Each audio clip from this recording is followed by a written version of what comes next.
Hello दोस्तों।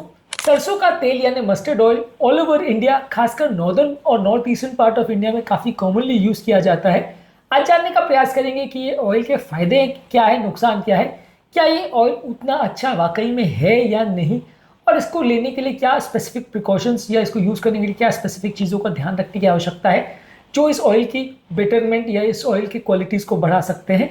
आज का टॉपिक है मस्टर्ड ऑयल के फायदे और नुकसान पर। टॉपिक पर जाने से पहले जो लोग हमारे चैनल पर नए हैं उन्हें रिक्वेस्ट करूंगा कि चैनल को सब्सक्राइब करें। हमारे चैनल का पर्पज़ है हेल्थ एजुकेशन के द्वारा लोगों को हेल्दी बनाना, और इस मिशन में आप हमारे सहभागी बन सकते हैं चैनल को सब्सक्राइब करके, वीडियोस को लाइक करके, कंटेंट्स को फ्रेंड्स फैमिली के साथ शेयर करके, टॉपिक के दौरान कुछ इंटरेस्टिंग साइंटिफिक फैक्ट्स और स्टडीज़, कुछ प्रैक्टिकल एक्सपीरियंस की बातें और कुछ क्लिनिकल एक्सपीरियंस की चीज़ें, और हमारा फाइनल वर्डिक्ट भी आपको बताऊंगा। तो बने रहिए हमारे साथ एंड तक। चलिए शुरू करते हैं। क्या आपके घर में मस्टर्ड ऑयल यूज होता है? क्या इसके फायदे हैं, क्या आप जानते हैं? कमेंट सेक्शन में लिख के हमें बताएं। Basically mustard oil north India में काफ़ी कॉमनली यूज होता है। ये ऑयल के हिसाब से काफ़ी कॉमनली यूज होता है। इसके फायदे सिग्निफिकेंट हैं। ये कम से कम बहुत ज़्यादा ओमेगा 6 फैटी एसिड में रिच नहीं रहता है। इसमें मोनो अनसैचुरेटेड और पॉली अनसैचुरेटेड फैट्स काफ़ी होते हैं। 60% इसमें मोनो अनसैचुरेटेड फैट्स होते हैं, और इसमें ओमेगा 6 फैटी एसिड जो कि बॉडी का सूजन बढ़ाता है, इन्फ्लेमेशन बढ़ाता है, ये उतना ज़्यादा नहीं होता। तो कंपेरेटिवली बाकी ऑयल्स के कंपैरिजन में ये थोड़ा अच्छा माना जा सकता है।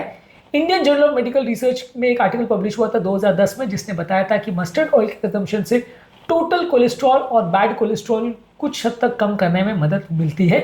इसके अलावा इसमें ओमेगा 3 फैटी एसिड्स जैसे कि अल्फा लिनोलिक एसिड होता है। ये बेसिकली एक प्लांट सोर्स है अल्फा लिनोलिक एसिड का, जो कि बॉडी में जाके ओमेगा 3 फैटी एसिड के जो एक्टिव फॉर्म है यानी ईपीए और डीएचए उसको बनाता है, जो बॉडी के सूजन या इन्फ्लेमेशन को कम करता है और आपके हार्ट के फंक्शनिंग को इंप्रूव करने में मदद करता है। 2015 में न्यूट्रिशनल रिसर्च में एक आर्टिकल पब्लिश हुआ था जिसमें बताया गया था कि जो डाइट सरसों के तेल में रिच होता है, जिसमें अल्फा लिनोलिक एसिड होता है, वो बॉडी के इन्फ्लेमेटरी मार्कर्स को कम करता है और नलियों के इंटरनल फंक्शनिंग को इंप्रूव करता है। इसके अलावा ये बॉडी के कई पार्ट्स को, खासकर सर्कुलेटरी सिस्टम, डाइजेस्टिव सिस्टम और एक्सक्रीटरी सिस्टम, ये सारी चीज़ों को एक्टिवेट करता है, ये सारी चीज़ों को स्टिमुलेट करता है। ये ब्लड सर्कुलेशन और स्वेट ग्लैंड्स को भी एक्टिवेट करता है। तो ये एक नेचुरल स्टिमुलेंट का काम करता है, जो कि कुछ मामले में हेल्दी है। इसके अलावा इसको बालों के लिए भी प्रयोग कर सकते हैं। ये प्री मैच्योर हेयर लॉस को और प्री मैच्योर बालों के सफ़ेद होने की प्रोसेस को कम कर सकता है। कई जगह पे इसको बालों के तेल में प्रयोग किया जाता है। इसके अलावा एज रिलेटेड जो स्पॉट्स होते हैं यानी डार्क एरिया स्किन पे होते हैं, उसमें भी ये मिक्सचर कुछ हद तक उपयोगी हो सकता है और स्किन को लाइटन करने में मदद करता है। इसके अलावा ये एक नेचुरल सनस्क्रीन है, जो कि इसमें विटामिन ई है, और ये सन से यानी सन की हार्मफुल अल्ट्रावायलेट रे से आपको प्रोटेक्ट करने में मदद करता है और एज रिलेटेड जो प्रॉब्लम्स होती है उसको भी कम करने में मदद करता है। तो ये स्किन को नेचुरली प्रोटेक्ट भी करता है, और उसके अंदर मौजूद विटामिन ए इंटरनली आपके बॉडी को सनस्क्रीन का काम देता है, सन से बचाता है। अगर आप इसको स्किन में लगाते हैं तो ये स्किन के इन्फेक्शन और सूजन और कीटाणुओं को भी मारने में मदद करता है। कुछ हद तक इसमें एंटी फंगल प्रॉपर्टीज होती है, जो कि फंगस इन्फेक्शन से बॉडी को बचाती है और स्किन में होने वाली खुजली और स्किन में होने वाले ड्राई स्किन की प्रॉब्लम से बॉडी को बचाती है। तो ये इसके कई तरह के फायदे हैं। इसके अलावा इसमें कुकिंग के लिए भी काफ़ी स्टेबल है। तो इंडियन क्विजीन्स में जहाँ पर लोग हाई टेम्परेचर कुकिंग करते हैं, फ्राइंग चीज़ों को ज़्यादा करते हैं, वहाँ पर ये बिना खराब हुए हाई टेम्परेचर पर भी कुकिंग कर सकता है। ये बात journal of food science and technology में 2014 में एक आर्टिकल पब्लिश हुआ था कि इसमें इसका स्मोक पॉइंट ज़्यादा है बताया गया था। तो कुकिंग के हिसाब से काफ़ी अच्छा ऑयल माना जाता है, खासकर ट्रेडिशनल इंडियन कुकिंग के लिए। इसके अलावा इसमें विटामिन ई काफ़ी अच्छा है, जो कि एक नेचुरल एंटीऑक्सीडेंट का काम करता है और हार्ट की हेल्थ के लिए अच्छा है। इंडियन जर्नल ऑफ न्यूट्रिशन में 2012 में इस सिलसिले में एक आर्टिकल पब्लिश हुआ था। यदि आप इसको जॉइंट पर मसाज करते हैं तो जॉइंट्स की सर्कुलेशन को इंप्रूव करता है और जॉइंट के अकड़न को कम करता है। आयुर्वेदिक जर्नल ऑफ हेल्थ में 2013 में इस बात को पब्लिश किया गया था। इसके अलावा journal of food science and technology में 2013 में यह आर्टिकल पब्लिश हुआ था, जिसने बताया था कि फूड्स या खाने में होने वाले कुछ कीटाणुओं से बचाने में मदद करता है। रिफाइनिंग के दौरान इसके अंदर मौजूद एरुकिक एसिड को हटा दिया जाता है और उसके स्ट्रॉन्ग स्मेल को हटा दिया जाता है। इसमें कुछ फायदे करने वाले तत्व जैसे एंटीऑक्सीडेंट्स है वो भी हट जाते हैं। तो रिफाइन करने से इसमें कुछ फायदे कुछ नुकसान है। कच्ची घानी के तेल में नॉर्मली कुछ एरुकिक एसिड और कुछ हार्मफुल तत्व या इसका स्ट्रॉन्ग स्मेल, ये सारी चीज़ें रह सकती है, जो कि कई लोग पसंद नहीं करते हैं, और एरुकिक एसिड थोड़ा नुकसान भी करता है। लेकिन जो रिफाइंड तेल है उसमें ये सारे तत्व नहीं रहते, पर कुछ एक्स्ट्रा केमिकल्स आ जाते हैं, जैसे प्रोसेसिंग के दौरान जो केमिकल्स का प्रयोग होता है वो ज़्यादा नुकसान करते हैं। तो इसलिए रिफाइनिंग के फ़ायदे भी हैं, नुकसान भी है। ज़्यादातर हेल्थ के हिसाब से हम जो कच्ची घानी का तेल है उसको ज़्यादा रिकमेंड करते हैं।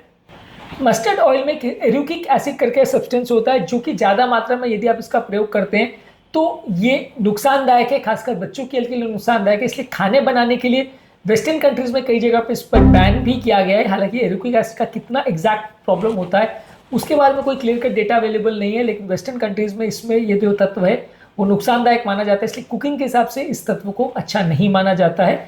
ये खासकर बच्चों के ब्रेन्स पर नुकसान कर सकता है। ये कई बार लोगों को डाइजेस्टिव प्रॉब्लम्स, हेल्थ प्रॉब्लम्स और हार्ट की प्रॉब्लम्स और रेस्पिरेटरी इश्यूज भी कर सकते हैं। इसलिए एरुकिक एसिड के बारे में आपको ध्यान पूर्वक समझना ज़रूरी है। और क्योंकि वेस्टर्न कंट्रीज में बैंड है तो इसलिए बहुत अच्छा इंडिया के सिनेरियो में भी हम इसे नहीं मान सकते। हालांकि कोई बड़ी स्टडीज इस मामले में अवेलेबल नहीं है, लेकिन फिर भी ये कंपोनेंट जो उसमें रहता है वो अच्छा नहीं माना जाता है। कुछ लोग को इससे माइल्ड एलर्जिक रिएक्शन हो सकता है, कुछ लोग को इससे ड्रॉप्सी का रिस्क रहता है। हालांकि ड्रॉप्सी इसमें जो अडल्ट्रेंट्स मिलाए जाते हैं उससे ज़्यादा होता है, लेकिन हाँ इससे थोड़ा बहुत रिस्क रह सकता है। कुछ लोग को साइनस में इरिटेशन का प्रॉब्लम हो सकता है। ये सारे इसमें मेन प्रॉब्लम है। एरुकिक एसिड जो है वो बेसिकली हार्ट की हेल्थ के लिए और ब्रेन की हेल्थ के लिए अच्छा नहीं माना जाता है। इस मामले में फूड एंड केमिकल टॉक्सिकोलॉजी में 2010 में एक आर्टिकल पब्लिश हुआ था जिसमें बताया गया था कि बहुत ज़्यादा मात्रा में अगर एरुकिक एसिड बॉडी में जाता है तो हार्ट के फैट मेटाबॉलिज्म को अफेक्ट कर सकता है। इसके अलावा इसमें एक और इम्पॉर्टेंट चीज़ है कि इसका क्योंकि एक स्ट्रॉन्ग स्मेल और फ्लेवर होता है तो कई लोग इसके फ्लेवर को पसंद नहीं करते हैं। कुछ लोगों में पेट खराब करने का प्रॉब्लम भी कर सकता है, तो हर एक व्यक्ति इसको पसंद नहीं करे ऐसा होता है। कई एरियाज़ में इसके स्मेल को पसंद नहीं करते तो लोग यूज़ नहीं करते। तो ओवरऑल इसके कई फ़ायदे भी हैं, कई नुकसान भी हैं। हमारा इस मामले में फायदा ये है कि सीमित मात्रा में इसको लिया जाए तो ये अच्छा तेल है, लेकिन इसमें एरुकिक एसिड के बारे में थोड़ा सा मुझे डाउट है कि ये ज़्यादा मात्रा में जितना कि इंडियंस लोग यूज़ करते हैं उस क्वांटिटी में अगर जाता है तो इस पर अलग से रिसर्च होनी चाहिए जो साबित कर सके कि ये इंडियंस के हार्ट पर इसका कैसा इफेक्ट है और कितने लोग एक्चुअल में इस मस्टर्ड ऑयल के अंदर मौजूद जो एरुकिक एसिड है उससे उनको नुकसान हो रहा है। पर एज ऑफ नाउ ये कुकिंग ऑयल के हिसाब से अच्छा है, स्मोक पॉइंट काफ़ी अच्छा है, मॉडरेट मात्रा में यूज़ करें तो ये कुकिंग के लिए काफ़ी अच्छा है। इसके अलावा इसमें विटामिन ई होता है, स्किन की और ओवरऑल बालों की हेल्थ के लिए भी अच्छा है। तो ओवरऑल ये बुरा हेल्थ के लिए ऑयल नहीं है, लेकिन हाँ एरुकिक एसिड के बारे में और रिसर्च की आवश्यकता है जो कि साबित कर सके कि ये कंपोनेंट कितना खराब कर सकता है। वेस्टर्न कंट्रीज़ में कई जगह पे इसको बैन किया हुआ है क्योंकि ये तत्वों को खराब माना जाता है, तो वहाँ पे इसको कुकिंग के लिए प्रयोग नहीं किया जाता है। ये जानना हम इंडियंस के लिए ज़रूरी है। इसके बाद इसे यूज़ करना नहीं करना आप पर डिपेंड करता है। आज के टॉपिक में हमने बात करी मस्टर्ड ऑयल के फ़ायदे और नुकसान के बारे में। उम्मीद करूँगा कि आज के टॉपिक में कुछ नई बातें जानने को मिली होगी। जो लोग हमारे चैनल पर नए हैं उन्हें रिक्वेस्ट करूँगा कि चैनल को सब्सक्राइब करें। हमारे चैनल का पर्पज़ है हेल्थ एजुकेशन के द्वारा लोगों को हेल्दी बनाना। इस मिशन में आप हमारे सहभागी बन सकते हैं। चैनल को सब्सक्राइब करके, वीडियोस को लाइक करके, कंटेंट को फ्रेंड्स फैमिली के साथ शेयर करके।